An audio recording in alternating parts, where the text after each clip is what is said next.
Sun Tzu says, "Ponder and deliberate before you make a move." Now, a soldier's spirit is keenest in the morning. By noonday, it has begun to flag, and in the evening, his mind is spent only on returning to camp. A clever general, therefore, avoids an army when its spirit is keen, but attacks it when it is sluggish and inclined to return. To refrain from intercepting an enemy whose banners are in perfect order, to refrain from attacking an army drawn up in calm and confident array, disciplined and calm, to await the appearance of disorder and hubbub amongst the enemy. Do not pursue an enemy who simulates flight. Do not attack soldiers whose temper is keen. Do not swallow bait offered by the enemy, and do not interfere with an army that is returning home.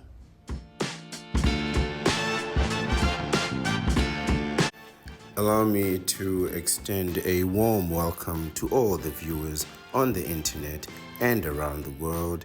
It is sunrise on YouTube, morning on Facebook, noon on Twitter, midday on Threads, afternoon on Twitch, sunset on Instagram, and evening on Rumble. I am your host, the Ancient One, the Bachelor Supreme, the Phantom Menace, he who remains, and the master of the deceptive arts. We are broadcasting live directly from the sanctum of solitude and the citadel at the end of time. Good evening, everyone. I am the Ancient One, the Bachelor Supreme. I am the Phantom Menace, he who remains, and I am the master of the deceptive arts. And today, I wanted to have a compare and contrast analysis between our defensive practices and those defensive practices of the knee bender. Perhaps on another day, we can take some time to assess the defensive practices of the counterpart. But due to the nature of today's conversation and the edification and the reading, our focus will be more on the knee bender with relevant and necessary mention to the ubiquitous and ever-present counterpart.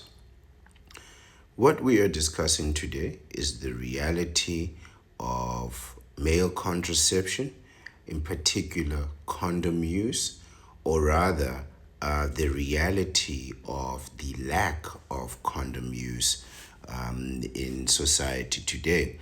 And we will compare the contraception that is available to men as a defensive strategy against pregnancy.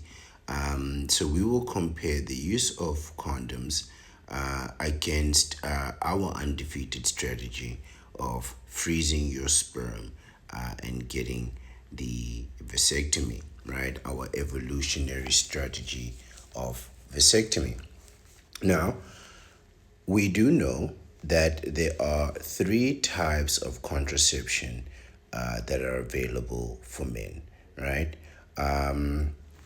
And the what we mean by contraception is effectively birth control, right? So let's define for a moment what is the word, what does the word contraception actually mean? Contraception is defined as the deliberate use of artificial methods or other techniques to prevent pregnancy as a consequence of sexual intercourse. In other words, a consequence of intimacy. Now, let's take a moment to just digest this word, this meaning for a moment.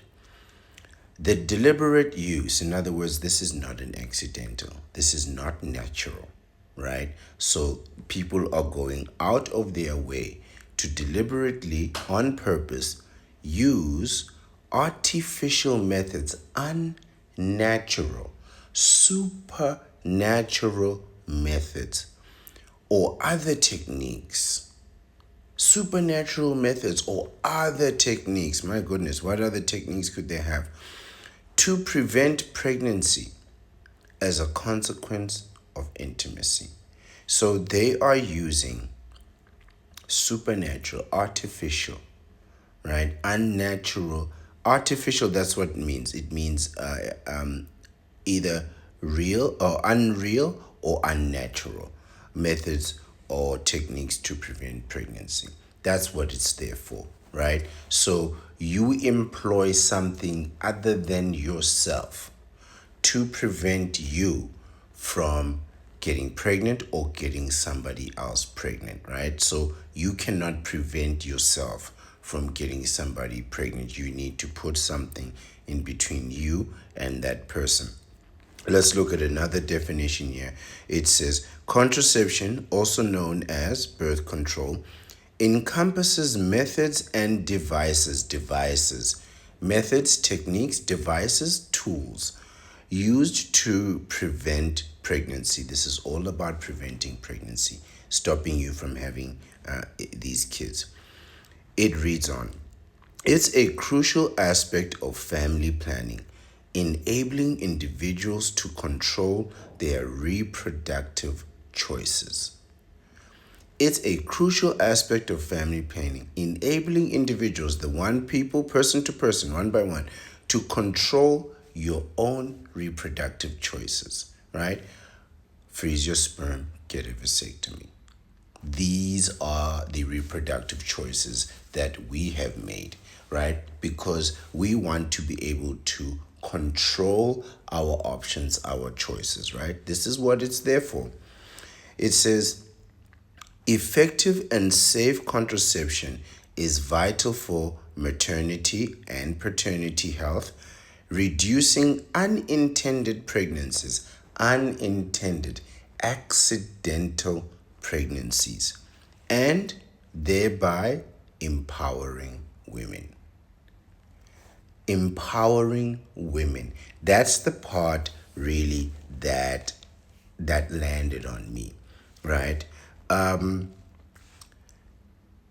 It is described as empowering, right? So removing your powerlessness, right? Contraception removes powerlessness from women, and it'll do the same for you. I agree with that statement. I felt quite empowered and emboldened after I froze my sperm and got my vasectomy. Really, you do take yourself more seriously and you demand more from yourself and from life when you have been empowered, right? And pregnancy seems to be a thing that holds people down. Children, if this is empowering, then unintended pregnancy, in other words, having children, is thereby, according to their definition, weakening, right? But effective contraception is described as empowerment, upliftment, right? Of women. In the same way that we will agree that a vasectomy, at least I feel that freezing your sperm and getting a vasectomy is empowering to men. But knowing this, right? Knowing that contraception is in fact empowerment, right? It is giving you power. Knowing this, let's assess what options of empowering men there really are. In reality, you can count, I would say, 3.5, right? 3 are absolutely guaranteed, and I say half because the other one is a rumor, and we've all heard that rumor, right? And At that at this point, quite frankly, this rumor is more fiction than science. I mean, it's not even science fiction, it's just pure fiction, right? The choices that all men have are one, to abstain, two, to wear a condom, or three, to evolve. To evolve and get a vasectomy, right? To get an evolutionary advantage through your vasectomy. Of course, you know where I stand. I'm all about the vasectomy, right? But first, freeze your sperm, a few hundred sperm at first, and then get a vasectomy. Freeze your sperm, just in case, right? This is all about options. This is all about options and having all your options open to you, the best possible options. Freezing your sperm gives you options, and options gives you an advantage, right? So you have three choices. You can abstain, you can use a condom, or you can get a vasectomy. Now, abstinence is a terrible, terrible idea. It's really the cause of failure, right? And it's usually unsustainable. The most common way that absence succeeds, at least I know of two common ways. The first is for medical reasons, which means that physically or biologically or some type of reason, a sickness or whatever it is, you are physically incapable, right, of performing. You just can't do it. Even though you may actually want to, which for me is an indication of failure, because it means that the desire is still there. It means that if you could do it, you would do it. And the only reason you're not doing it is because you simply can't. This is a failure to me. This is also a situation where people start looking for solutions. You start taking pills and all kinds of things in order to get your rocket to launch. So, you know, to me, that's a failure of abstinence. Knowing that physically you can't do it, but you actually want to, that's a complete failure. The other reasons that, at least the other reason that abstinence could be sustained, is religious reasons. So, because of your faith, you are obligated and committed to restraining yourself. But this solution for this is usually marriage. So for people who abstain due to philosophy, theology, their beliefs, marriage is usually the solution. So you can get married and then become intimate. Their restriction is for you generally first to get married and then to go ahead and be intimate inside the sanctity of marriage, which of course is not a real thing. There's no sanctity in marriage.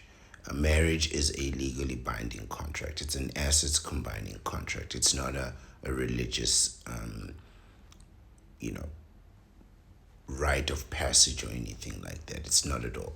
It's all about your assets and your money. And anyone that tells you different is either lying to you or they just don't know. But what they will do is they will induce you to risk all of your assets, all of your money, past, present, and future income, and in exchange for intimacy. It's a hell of a price to pay, really. But that is the solution. For this reason, a lot of religious men will promote marriage.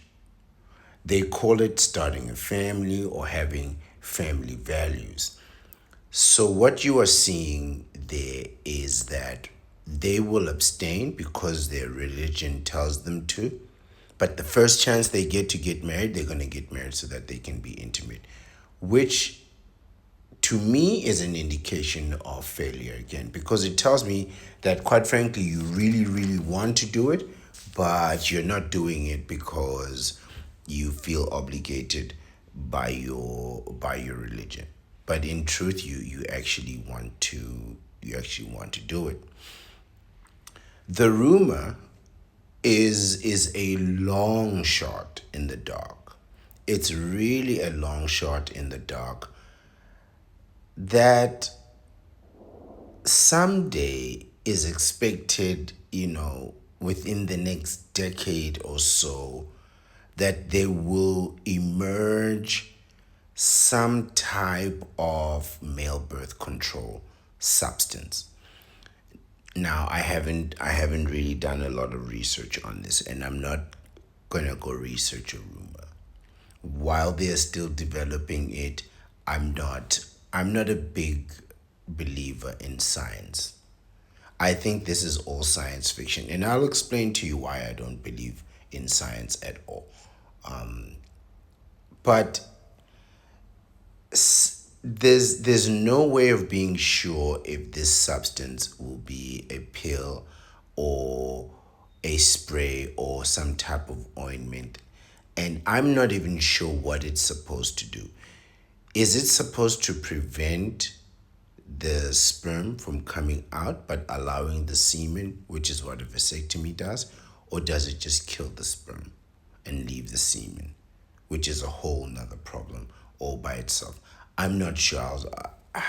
I'm not inclined to do research on things that are science based, and the reason for that is most successful science, especially in terms of medication, and pharmacy professionals will be able to tell you this too.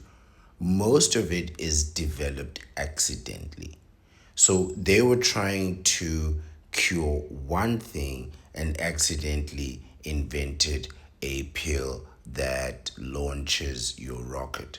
I believe they were working on a hypertension, a high blood pressure tablet, when they failed, but then discovered that, wait a minute, this is jet fuel for the rocket. So instead of selling it as a failed hypertension pill, they sold it as rocket fuel. You know what I'm talking about. So so now everybody's buying rocket fuel with minimal effects. So it did nothing for the blood pressure, but it did everything down there, and with surprising benefits and results, and very few consequences. So if they're saying that now they are working on one thing, the chances are they're just going to discover something else bizarre. So I wouldn't put my faith on it 110%, but I would be happy to make a compare and contrast of that. But at this point, I'm not sure what to believe, and until I see it, I'm just gonna have to. I'm just gonna have to just listen to the rumors like everybody else. When it does arrive, if it arrives, I'll have a look and see and hear what they say and see how much it costs. And then we can compare that rumor to the male contraception, right? To our strategy of freezing sperm and getting a vasectomy. The other thing that comes to my mind is, why would you want one? Why would you want to wake up every morning and take a male contraception? This is really the thing that I don't understand. I understand why the counterpart takes it, and they take it because it's designed that way, but they have several designs. They can take an injection at several intervals, they can take pills at several intervals, and other various methods. But why would you want this?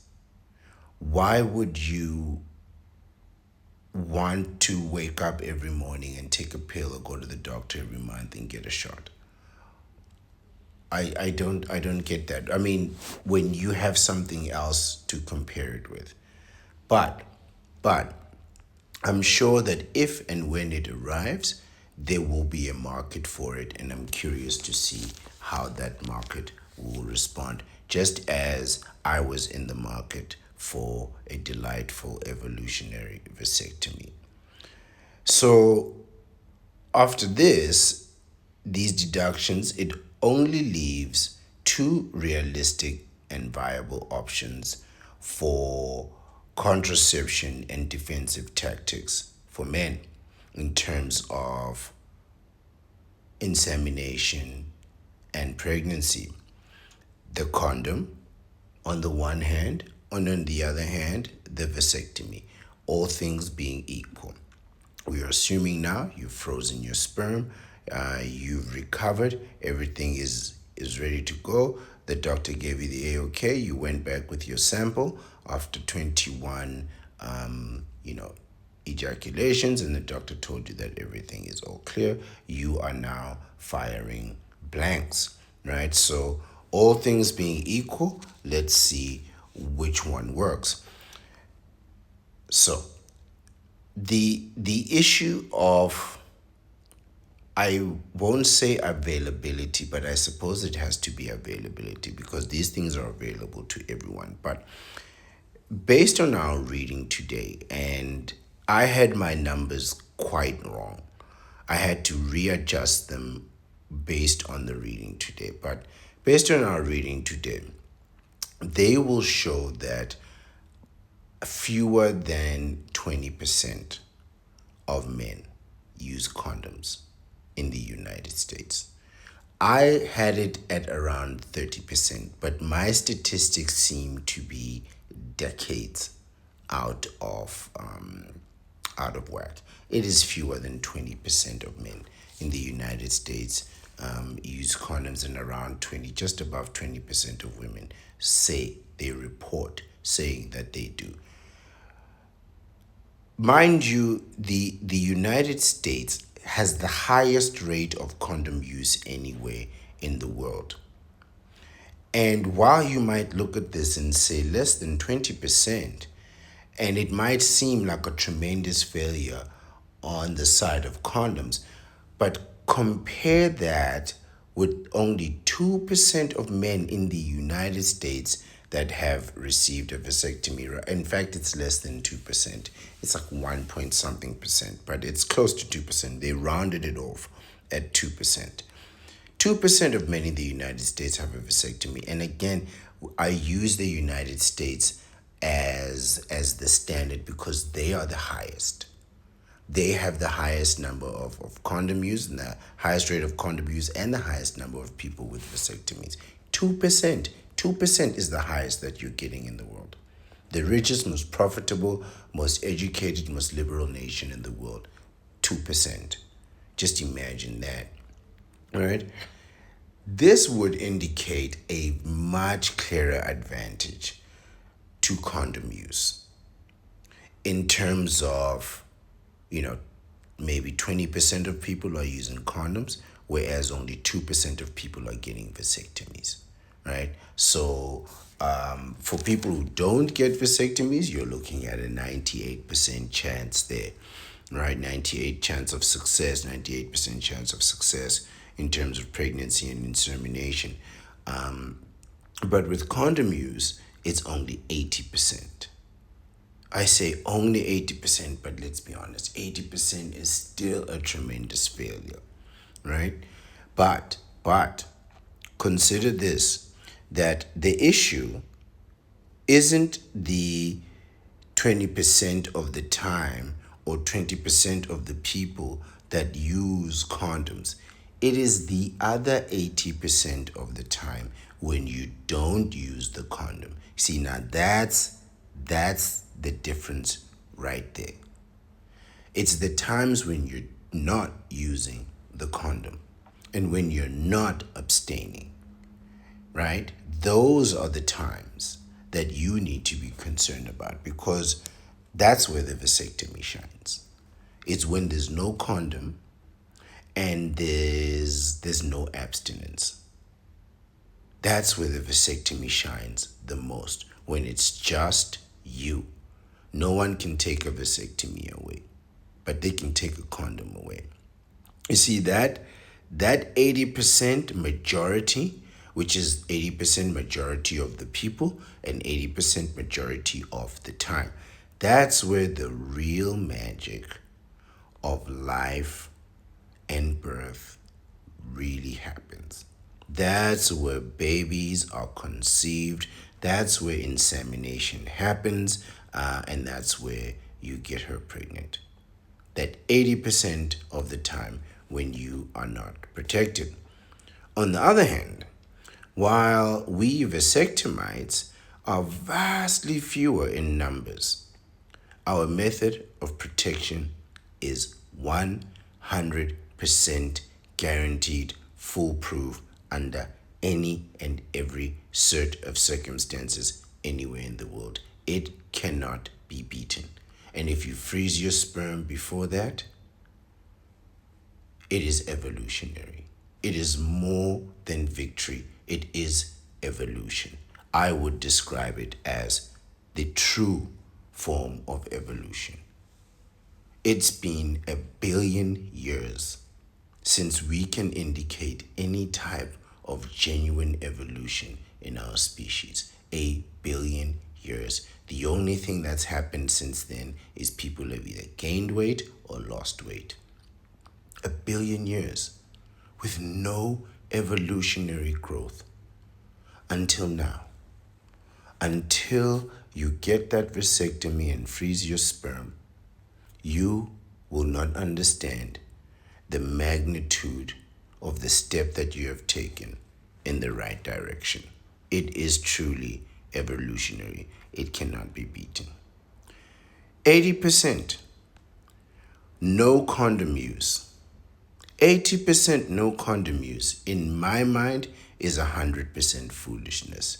It is 100% incompetence, and it is an excessive lack of intelligence.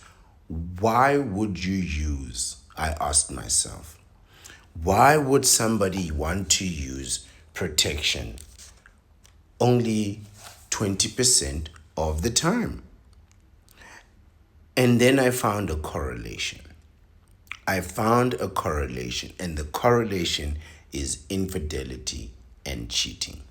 You see, in your relationships, you are cheating 20% of the time.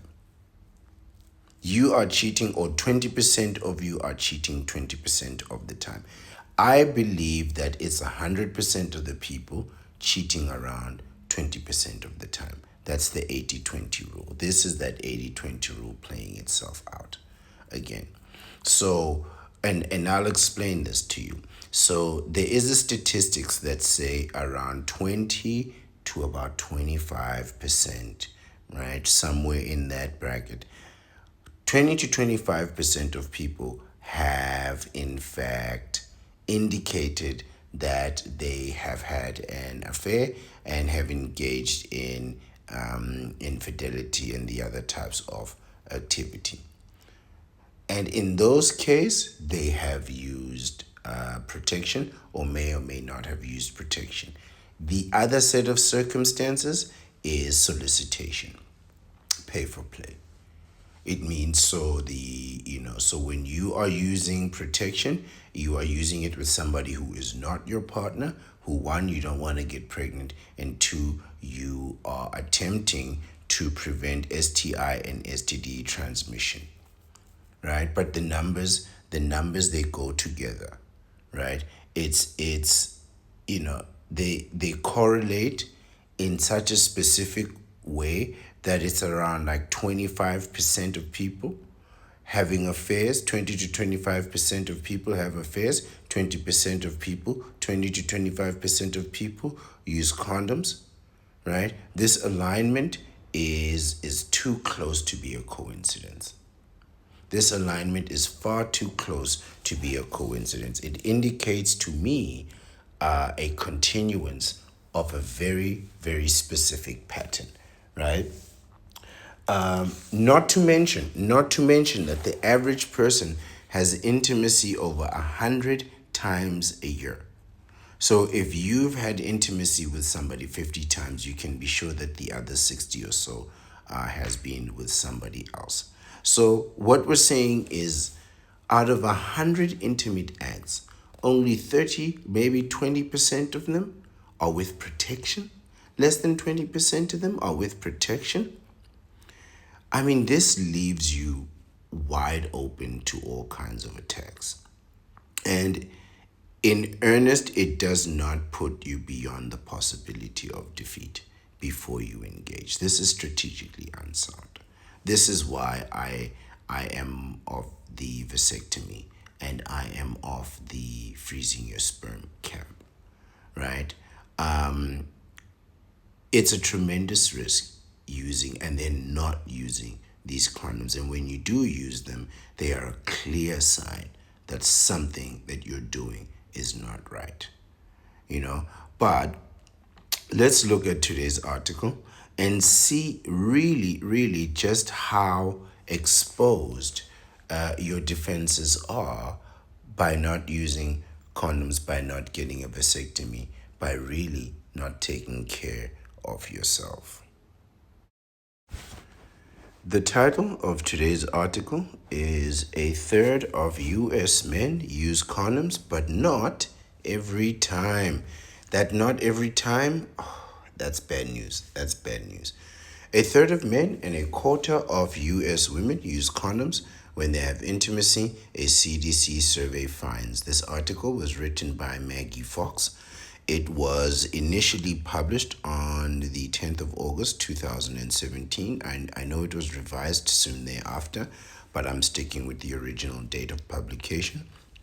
And it comes from www.nbcnews.com. I'm very grateful to the people over at NBC for this delightful piece of information. Maggie writes, a third of US men say that they use condoms at least some of the time when they have sex or rather intimacy, a new government survey shows. So, a third of men say they use condoms, but just 19% of men reported condom use every time they had intimacy, the survey of the National Center of Health Statistics finds. This is troubling.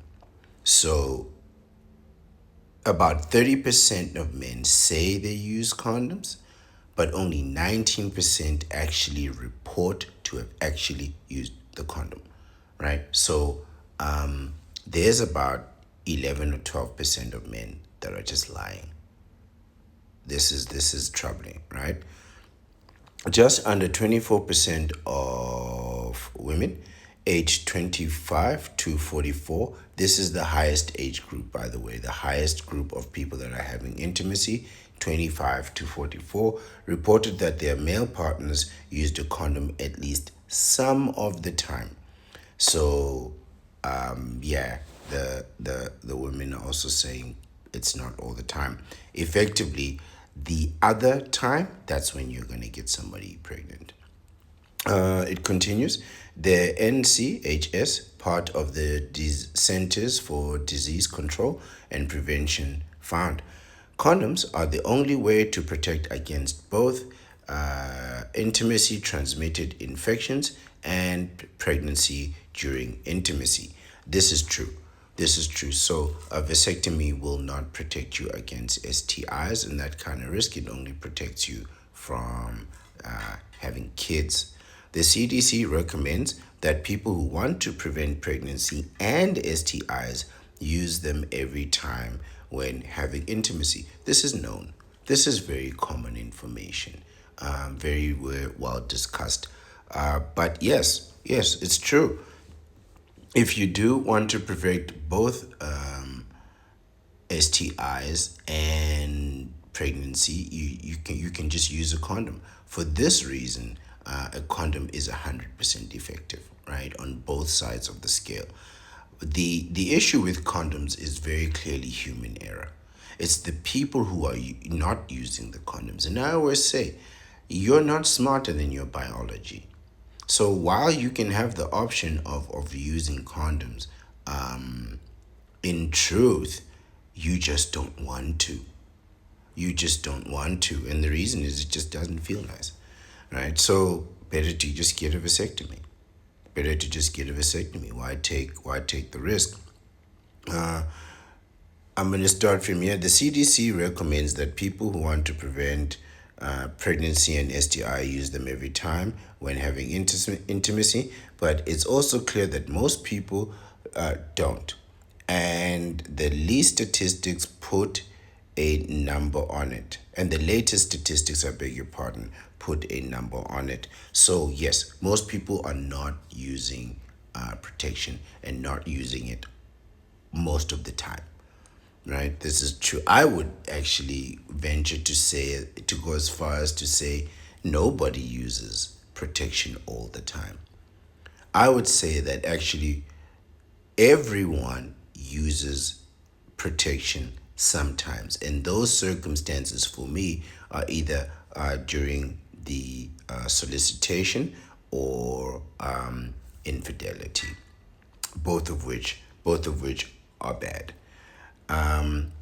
During 2011-2015 period, 14.8% of women and 19% of men aged 15 to 44 reported that they used a condom every time they had intercourse in the last 12 months.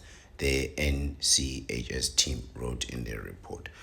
So only 14. This was maybe 10 or 11 years ago, almost 11 years ago. Only about 15% of women and 19% of men in the key demographic, 15 to 44. These are the people we are most concerned about because these are the people that are most likely to have children, right? And only 15% of them said that they used a condom every time. I would argue that 15% doesn't do it very often. That's the rare people that aren't doing it 100 times a year. But this group of people is doing it 100 times a year, and out of 100, they are only using protection around 15% of the time. Let me rather say, out of 100, you are only using protection 15% of the time. Because I think we need to personalize this question. Instead of saying they, I'm going to say you, because you are not using condoms. And I'll be frank with you, I don't much either. To be honest with you, this is why I'm off the vasectomy. It just occurred to me that this is not happening. And I'm not telling you to not use protection. I'm telling you to be careful. But I didn't like it. I didn't like it at all. And which was a problem for me. Which was a problem because what it did was it pushed me into monogamy. It pushed me into the romance wars, into a relationship, and made me stay long past due. Because I'm not a person who is, on the one hand, like I always say, know thyself. But I also say self-control. So I know myself. And I also try to control myself. And I, at the time, felt that being in a committed relationship, if I was going to do this thing, would be the sensible thing to do. Obviously, I was wrong. So wrong. Because that commitment really wasn't worth nothing. And my bachelor instincts just, came to the forefront. It was terrible trying to subdue my own instincts while accommodating a counterpart. Just a terrible situation. If I had, I believe, the inclination that I had at a later period in time, not much later than that, but at a later period in time, to say, you know what, why don't I just freeze my sperm and get a vasectomy and then proceed with confidence in my youth, having the option to have kids as well as having the option to protect myself. Had I thought about it logically, that would have been the move to make. But at the time, the vasectomy was the move that was available. And I hadn't combined the freezing of the sperm with the vasectomy. And the vasectomy, for a very young man, can be quite daunting. It can be a very difficult thing to process, even if you know you don't want to have kids. It's extreme in terms of limiting your options. Because when you're young, you really need those options to be wide open. And you don't want to start limiting yourself until you know what it is that you're trying to put together exactly.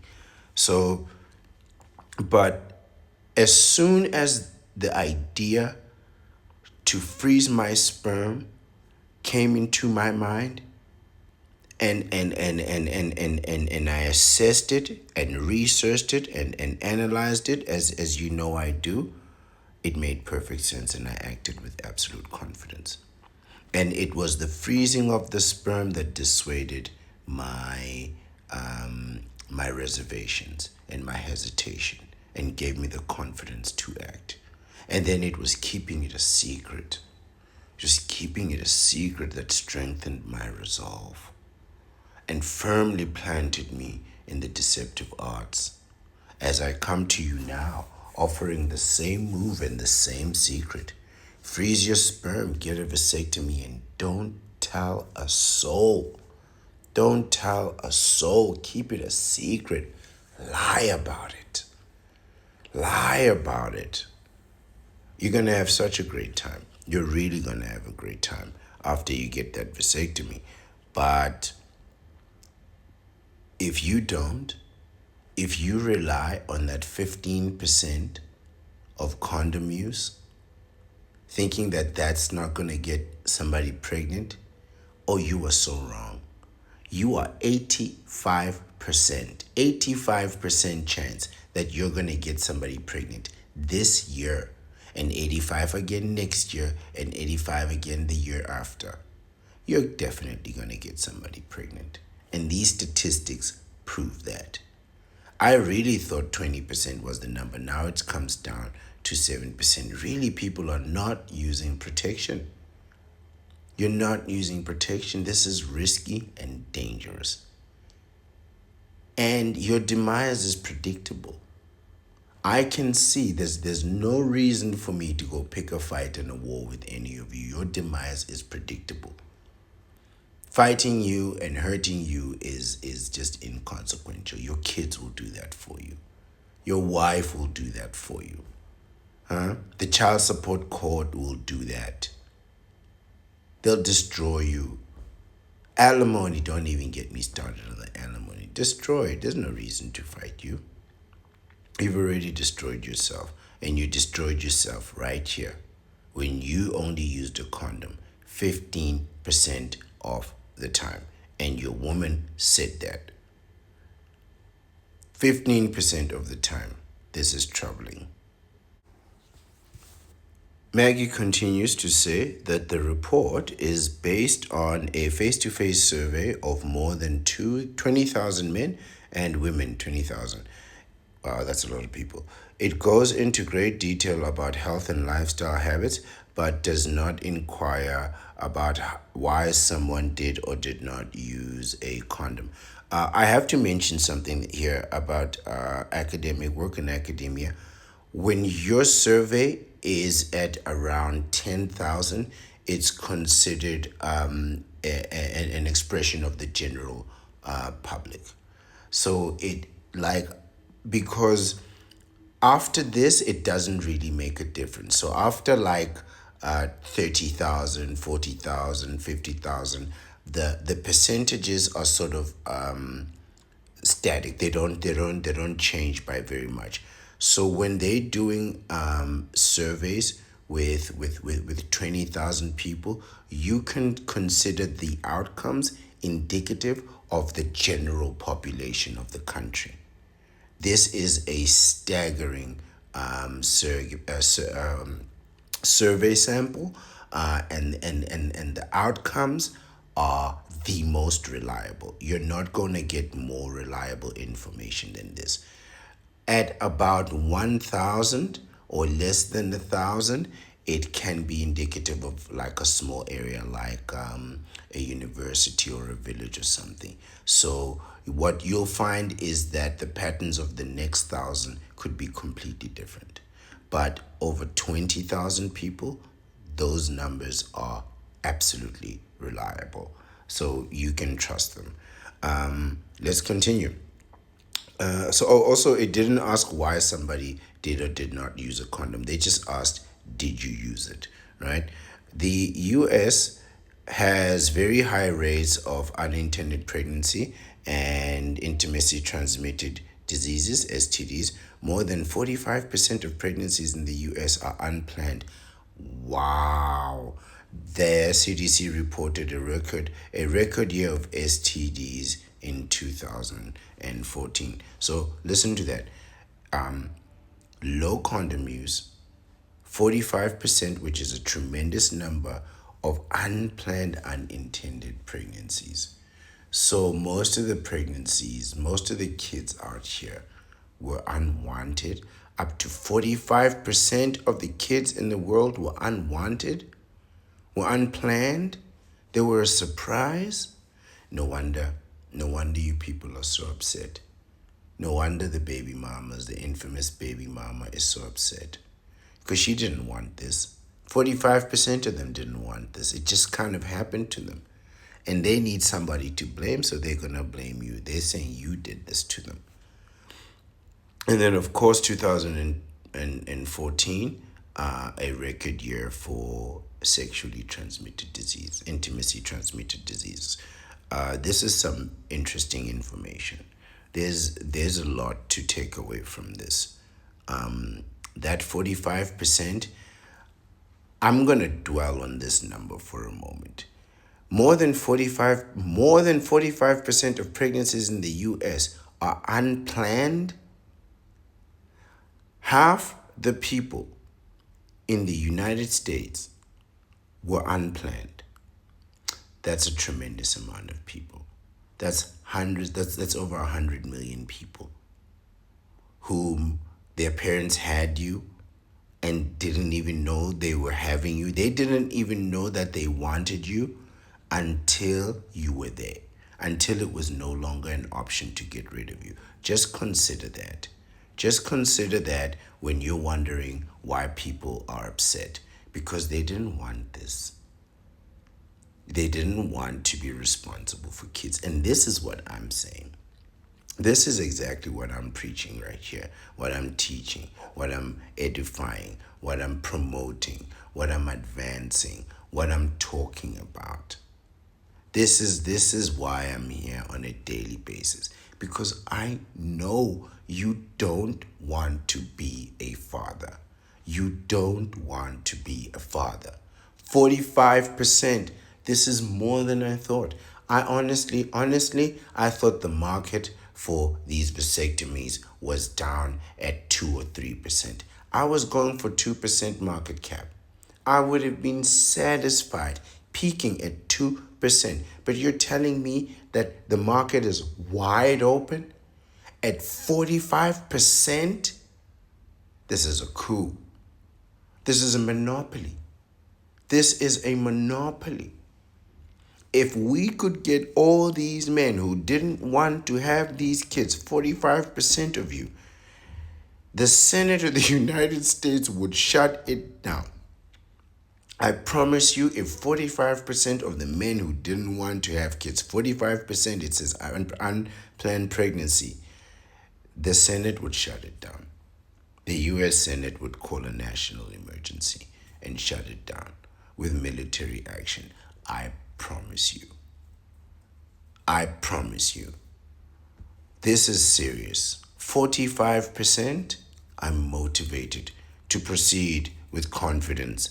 It says every year, 1.5 million Americans are infected with chlamydia, the most commonly intimately transmitted disease. Chlamydia is the most common STD?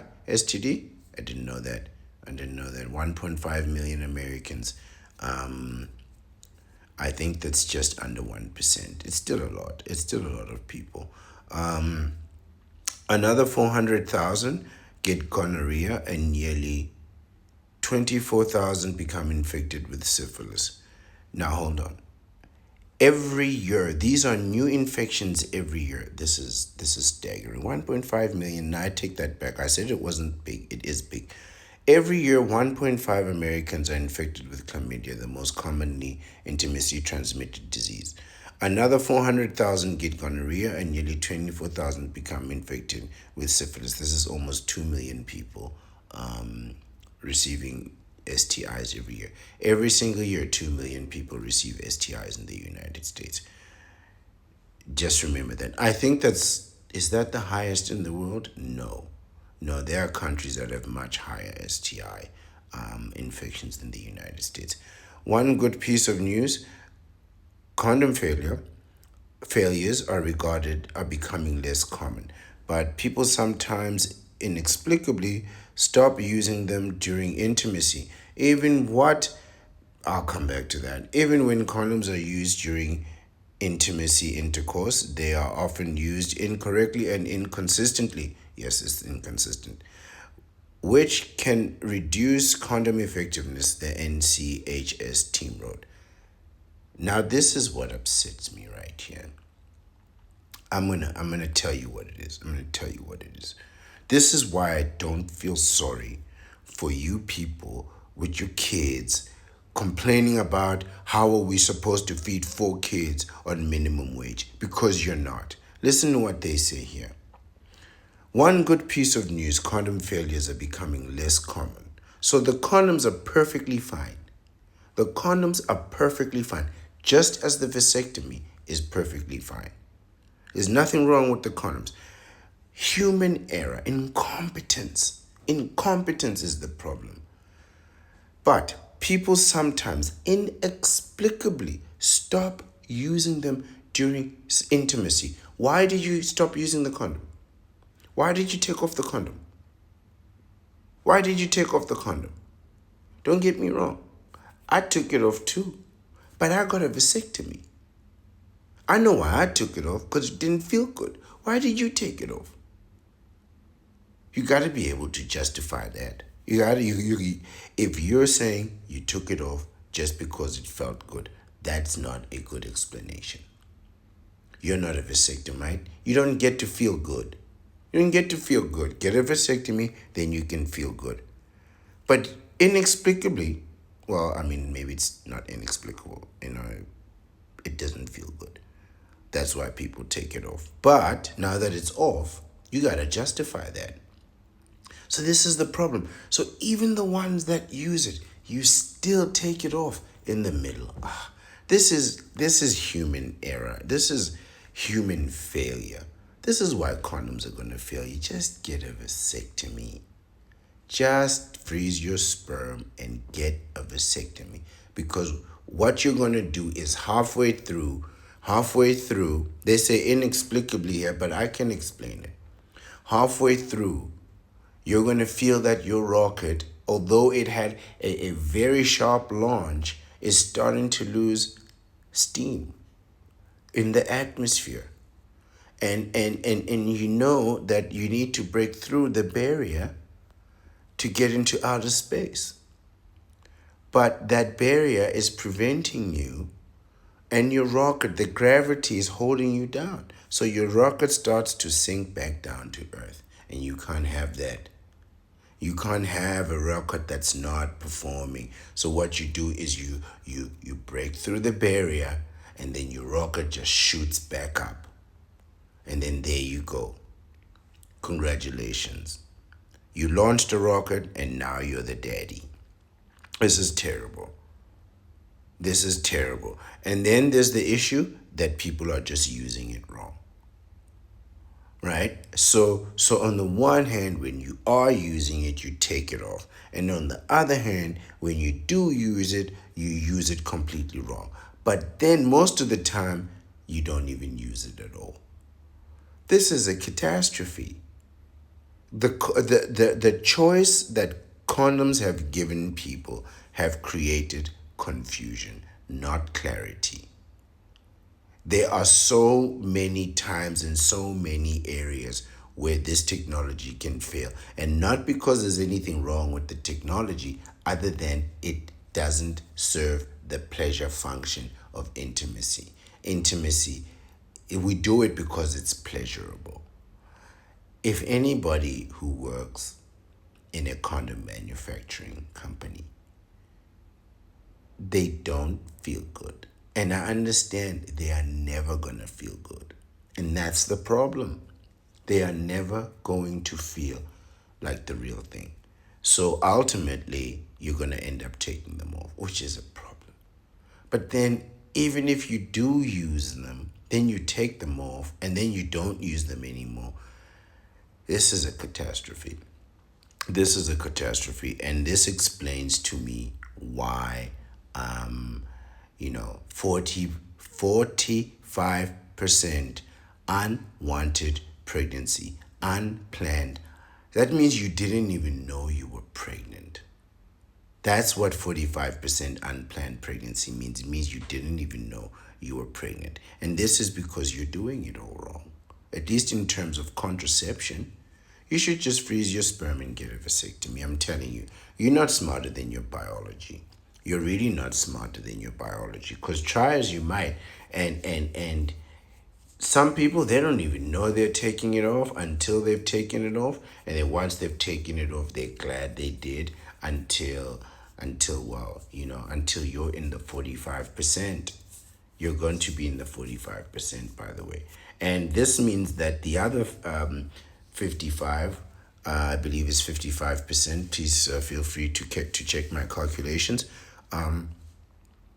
That means you wanted the kid. 55% of you wanted the kid. Fine. Those of you that want kids have it. I'm okay with that. I'm here for the 45%. The 45% of you who don't know what you're doing. It says here almost 7% of women aged 15 to 44 who used a condom in the past 4 weeks said the condom broke or completely fell off during intercourse or withdrawal. And 25.8% said that the condom was used for only part of the time during intercourse, they added. That means you didn't use a condom. I suppose, it's snug enough. I mean, if you are standing in full salute, I can't see why it wouldn't, it wouldn't hug you comfortably enough.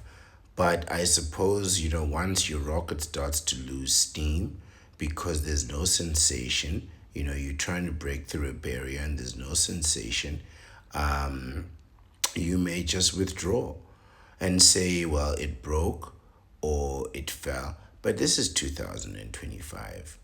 They've perfected condoms. Condoms don't break anymore.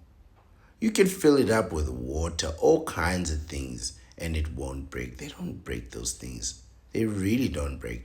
And it's quite egotistical of you, if I might say, to think that your tools are so expounded that they could just tear through a condom. The nerve of you. That means you probably brought the wrong size. And even still, I doubt that. I doubt this is very egotistical.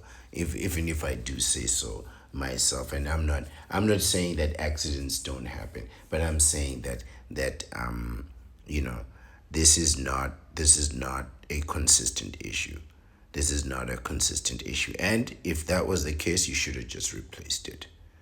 Let's continue. The recent decline in failure rate of condoms in the first year of use among women aged 15 and 44 from 17% in 2002 to 13% in 2006 to 2010 may reflect changes in who uses condoms as well as how consistently they are used.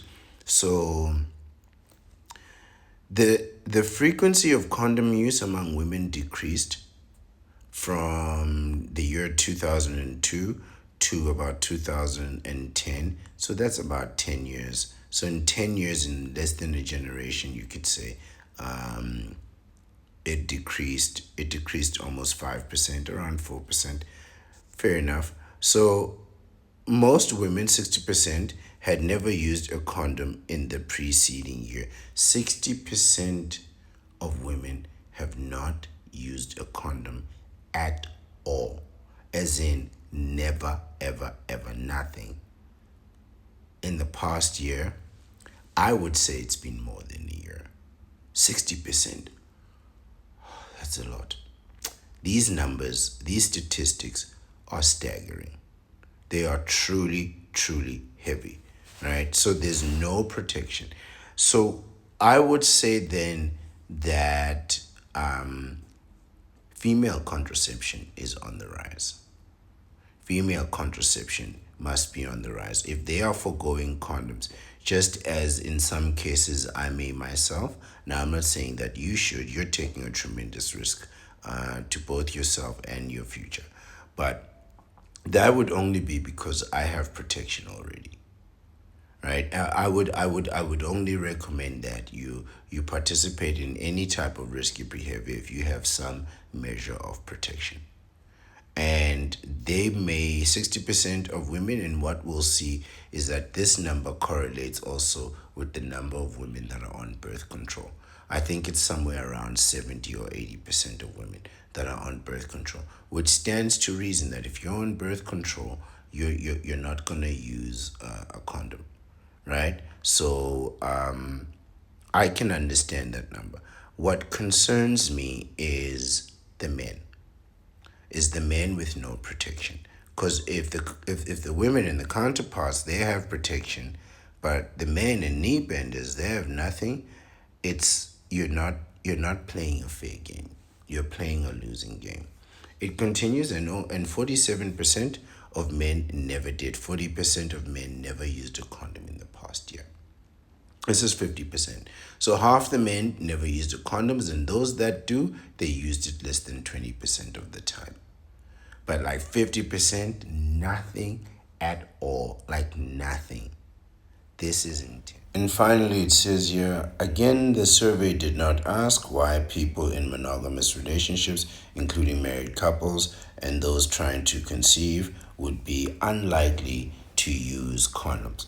So they didn't really delve into the reasons why people use condoms. Maybe I will and have a look at the reasons why.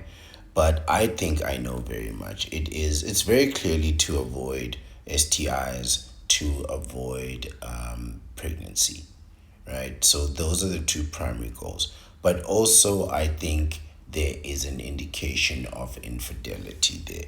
But I think these statistics are quite eye opening.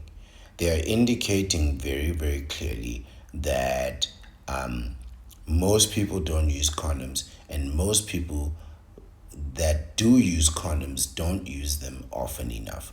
So you just have to, I would just be paranoid and assume that nobody's using condoms. And when they do use them, it's usually for solicitation or infidelity.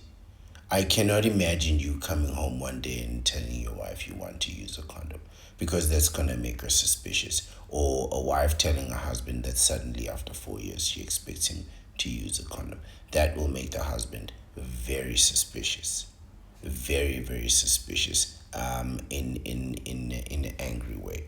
So, you know, for those reasons, I know for sure that you're not using a condom in your own home. And also for the reasons of pleasure. It's not very pleasurable. So why would you, or decrease the pleasure with your wife and decrease her pleasure too, for being with you? Or even your intimate partner, your yeah, I'll say just intimate partner, because I don't know what type of situation you people are in. But whoever your intimate partner is, at least on a regular basis, I'm absolutely certain that you are not using protection. And it says here very clearly, we're looking at 15%, 15% on the high end. 15% of the time is really where I would put it, that you're using protection. And again, that 15%, affairs, absolutely affairs, because people are cheating around 20% of the time. So even if it's 20%, that 20% still not right, right? It's still part of deception. So I'm not going to tell you, what to do, what's right, what's not right, but I'm just going to tell you what's happening. And what's happening is that people are not using protection. And there is a statistic that says that people, a lot of women, counterparts especially, may very well end up unmarried and childless within the next few years. They said by 2030. 2030 is like 3 years away, 3 or 4 years away. It's really not that far away. It's literally within the next cycle of changes. So I don't see that. I believe that single, yes, childless, no. I think women will at least have one child within this life. I think it's not the 2%. I think 2% would be the desired rate. I mean, 2 kids, 2.2 kids, 2.4 kids is the desired rate for economic stability. But I think with the options that the counterpart has, as well as the limitations of the economy, they will delay childbirth until the economic circumstance is correct, and if biology allows, then they will continue. But otherwise, they have science on their hand. Just as we use science to freeze our sperm, get a vasectomy, they have scientific options available to them. But other than those, all things being equal, you're still taking a big risk by not using protection, any kind of contraception. This is true. You, I'm just exhaling because there are people who don't really understand the magnitude of the risk that they're taking until they've taken that risk. And by then, it's too late to undo it. So, better for you to get your vasectomy and then freeze your sperm first and then get a vasectomy. Right? Don't get a vasectomy first. You won't have any sperm to freeze. But freeze your sperm first, then get a vasectomy. Then you won't be taking this tremendous risk. And should you decide that you actually want to have a child, you can do it under your own terms, your own conditions, and in a way that will benefit you. But based on what we've seen today, the big problem with condoms is not the condoms itself, it's you. You are the problem. And that's why I'm always talking about self control. You are the problem. You are going to mess this up. I've told you many times. You are the one who's supposed to go get the vasectomy. You are the one who used the condom and then felt your rocket go down and then took off the condom, and then when your rocket was back up, you went back in. You went back in. This is my problem right here. When you took it out, you put it back in. And now 45% of you are having unplanned pregnancies. This is way more than what I ever thought. 45%. It's a tremendous statistic. Get a vasectomy. You need a vasectomy. If you are in that 45% who you know should not be having children, who don't want to have children, get a vasectomy. Freeze your sperm and then wait until you're ready and then have the kids. But this 45% unplanned, this is an indication of accidents. All of these are tremendous mistakes. And I really underestimated how many people are making these mistakes. It's hundreds of millions of people who don't want to be parents. Hundreds of millions of people did not want to have kids. It was unplanned. That's way more than I could have ever imagined. It's the jackpot. It's the jackpot for urologists. It is literally the jackpot. This is how I would be marketing vasectomies. 45% of humanity doesn't want to have kids. Go get a vasectomy. End of story. Shortest ad in human history. And all the facts that you need are right there. Freeze your sperm and get a vasectomy.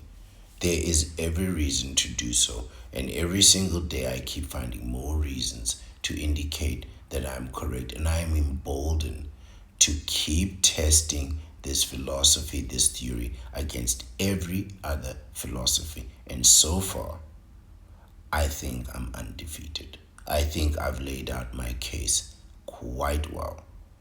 And I have used various different sources, and I will continue to do that because it feels good to win.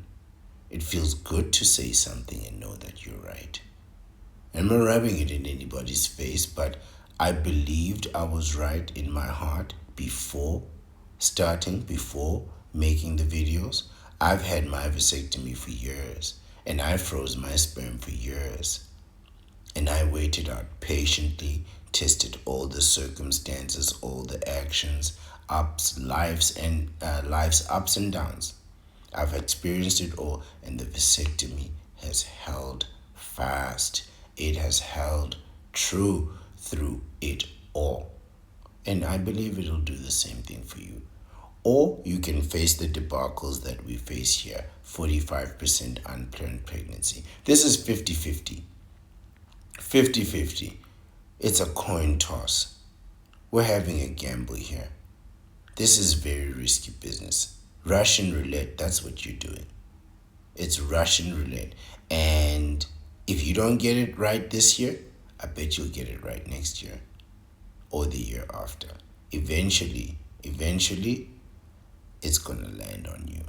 And when you pull that trigger, you're going to ruin your life. Freeze your sperm. Get a vasectomy. It's still the message to beat.